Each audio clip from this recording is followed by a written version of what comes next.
이제 다음은 42페이지 등비급수 설명하겠습니다. 자, 급수가 뭐였냐면 급수는 첫 번째 항부터 무한대 번째 항까지 계속 더하는 걸 급수라고 했었죠. 그럼 등비급수라고 하면 뭐냐면 간단해요. 등비 수열을 이루는데 첫 번째 항부터 무한대 항까지 계속해서 더하는 거, 그걸 등비급수라고 얘기를 해요. 그래서 등비급수라는 단어는 그렇게 어렵지 않으실 것 같고요. 그럼 여기서 이제 중요한 내용은 요겁니다. 등비급수의 합은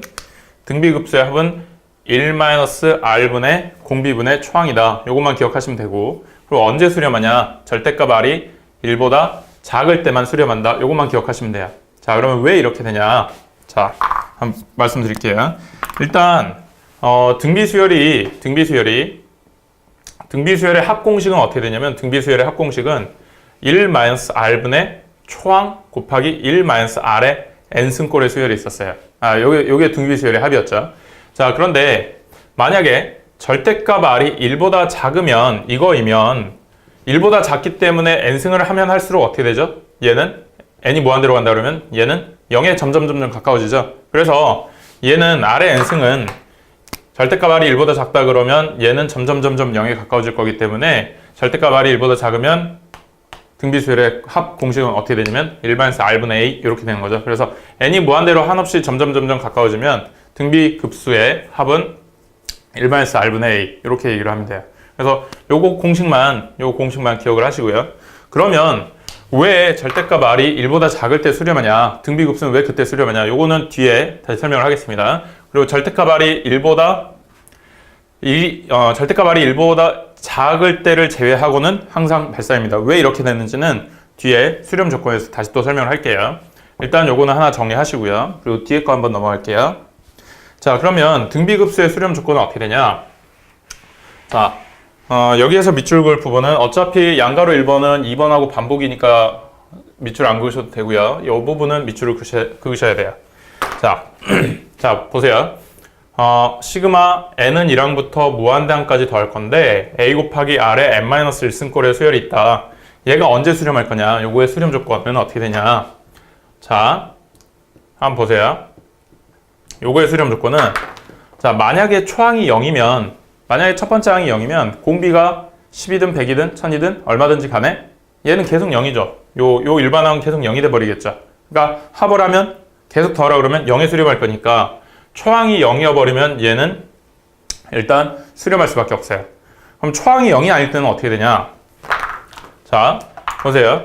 요 r이라는 게 만약에 r이라는 게 마이너스 1보다 크고 1보다 작다 그러면 요렇게 되면 요거이면 a 곱하기 r의 n-1승 요거 있죠. 얘는 n이 무한대로 가면 갈수록 절대값이 1보다 작은 수를 계속 곱할 거기 때문에 얘는 점점 가면 갈수록 0에 가까워지겠죠. 그러니까 r 값이 마이너스 1보다 크고 1보다 작으면 일반항이 무한대 번째 갔을 때 0에 수렴할 거니까 얘는 급수는 수렴하게 될 거예요.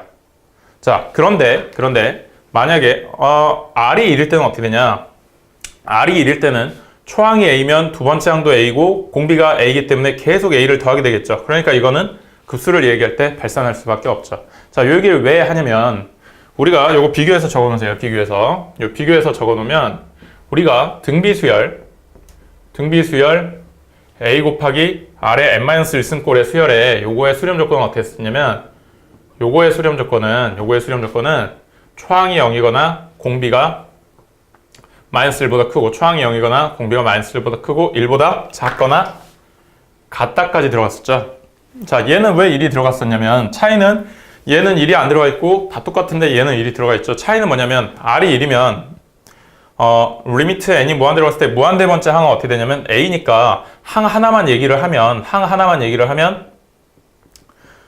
얘는 일반 항은 a에 수렴한다 이렇게 얘기를 하겠지만 지금 우리가 얘기하는 건 급수죠. 계속 더하는 거죠. 그래서 a를 계속 더하게 되면 그건 수렴하지 않기 때문에 r은 1일 때는 등비급수에서는 1일 때는 빼고 얘기하는 거야. 다만 등비수열에서는 1까지 포함해서 얘기하는 거죠. 그래서 요것만 좀 구분을 하고 비교를 해서 보시면 되겠어요. 그 다음에 그 43페이지도 그렇게 어렵지 않으니까 한번 같이 볼게요. 그리고 등비급수의 수렴 조건은 요거 문제 하나짜리라고 생각하시면 돼요. 마찬가지로 우리 앞에 지금 보니까 요거 1-r분의 a다. 등비급수의 합, 요것도 문제 하나짜리로 보시면 됩니다. 그래서 요거 꼭 외워두시고요. 이것도 외워두시고, 그리고 나서 43페이지에 보면 43페이지 요건 일반적인 성질인데요. 급수의 성질인데요. 요건 이렇게 생각하시면 돼요. 시그마라고 하는 건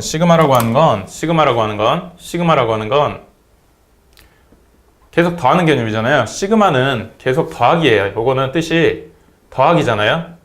더하기이기 때문에 이거는 실수배라든가 합차는 가능해요. 실수배라든가 합차는 가능하지만 곱셈이나 나눗셈을 하게 되면 수열식 자체가 바뀐 상태에서 더하게 되기 때문에 수열식 자체가 바뀌어버리기 때문에 그거는 가능하지 않다, 이렇게 기억을 하시면 돼요. 그래서 시그마라고 하는 것 자체가 계속 더하는 거니까 실수배와 더하기 빼기 합차까지는 가능하지만 합차와 실수배는 가능하지만 곱셈과 나눗셈은 할 수가 없어요. 그러면 수열식이 바뀌게 되니까요. 그렇게 기억하시면 되겠습니다. 그래서 개념 지금 말씀드린 내용은 세 가지입니다. 등비급수의 합은 등비급수는 1-r분의 a다. 언제만 수렴한다? 절대값 r이 1보다 작을 때만 수렴한다. 그럼 등비급수의 수렴 조건은 초항이 0일 때 하고 절대값 r이 1보다 작을 때 수렴하게 될 거다. 그 다음 세 번째는 급수의 성질은 시그마는 더하는 개념이기 때문에 실수배하고 합차는 가능하지만 곱셈과 나눗셈 할 수가 없어요. 자, 그러면 여기 개념 정리하시고 44페이지부터 문제 풀이하겠습니다.